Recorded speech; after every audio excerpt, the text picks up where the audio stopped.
Bonjour à tous. Aujourd'hui, je te propose de voir ensemble à travers un exercice la méthode à suivre pour déterminer si une équation chimique est équilibrée. Dans cet exercice, on nous demande de déterminer la bonne équation de réaction de la combustion du méthane. L'équation de la réaction, c'est ça. C'est un bilan dans lequel les molécules sont notées avec leur formule chimique. Au cours d'une transformation chimique, comme une combustion, aucun atome n'est créé ni détruit. On dit qu'il y a conservation des atomes. C'est pour ça que l'équation de réaction doit être équilibrée pour exprimer cette conservation des atomes. On va donc vérifier ici, pour chacune des trois équations, s'il y a bien le même nombre d'atomes de chaque élément dans les réactifs, qui sont écrits à gauche de la flèche, et dans les produits, à droite de la flèche. C'est parti pour la première équation. On commence donc par analyser les formules chimiques, et on voit qu'il y a trois éléments différents: carbone, hydrogène et oxygène. Il faut donc compter le nombre d'atomes de chaque côté de la flèche. Du côté des réactifs, on a un atome de carbone, présent dans la molécule de méthane de formule CH4. L'hydrogène est présent 4 fois, ici.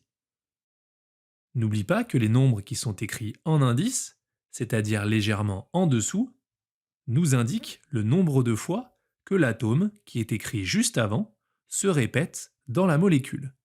Donc ici, il y a bien 4 fois l'atome d'hydrogène dans la molécule CH4. Et l'oxygène est présent 2 fois dans la molécule de dioxygène, mais attention, il y a un nombre stoichiométrique devant la molécule qui indique que la molécule est présente 2 fois. Donc, on va avoir 2 fois 2 oxygènes. 2 fois 2 égale 4, 4 atomes d'oxygène sont présents dans les réactifs.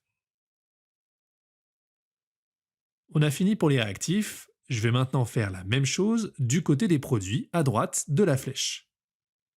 Un atome de carbone. La molécule de dihydrogène, de formule H2, est présente 2 fois. Il y a donc 2 fois 2 hydrogènes, soit 4 atomes d'hydrogène. Et l'oxygène est présent 2 fois. Maintenant qu'on a fini de compter les atomes présents dans les réactifs et dans les produits, il ne reste plus qu'à comparer et se rendre compte que l'équation chimique n'est pas équilibrée. Regarde ici pour l'oxygène, puisqu'il n'y a pas le même nombre d'atomes de chaque élément dans les réactifs et dans les produits. On passe à la deuxième équation. Je peux directement recopier la partie pour les réactifs, car je vois qu'elle ne change pas. Du côté des produits, on a 2 fois la molécule CO2. Comme il y a un atome de carbone par molécule, ça nous fait un total de 2 atomes de carbone.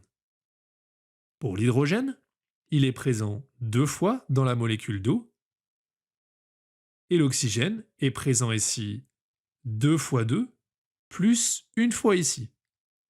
2 fois 2 plus 1 égale 5.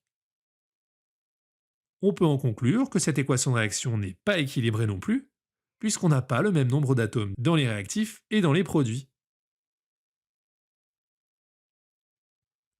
On termine avec la dernière équation. Du côté des produits, on compte et on a un atome de carbone, ici.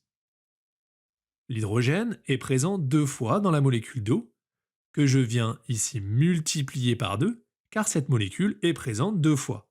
2 fois 2 égale 4. Et pour l'oxygène, 2 fois ici plus 2 fois 1 là, soit un total de 4 atomes d'oxygène dans les produits. On compare avec les réactifs et on se rend compte que cette équation chimique respecte bien la conservation de la matière, puisqu'on a bien le même nombre d'atomes de chaque élément dans les réactifs et dans les produits. Voilà, j'espère avoir été clair et que tu as maintenant bien compris comment vérifier si une équation chimique est équilibrée. Pour vérifier tout ça et t'entraîner, je te propose ces 3 autres exemples et j'attends de lire tes réponses dans les commentaires sous cette vidéo. Je te souhaite bon courage et à bientôt!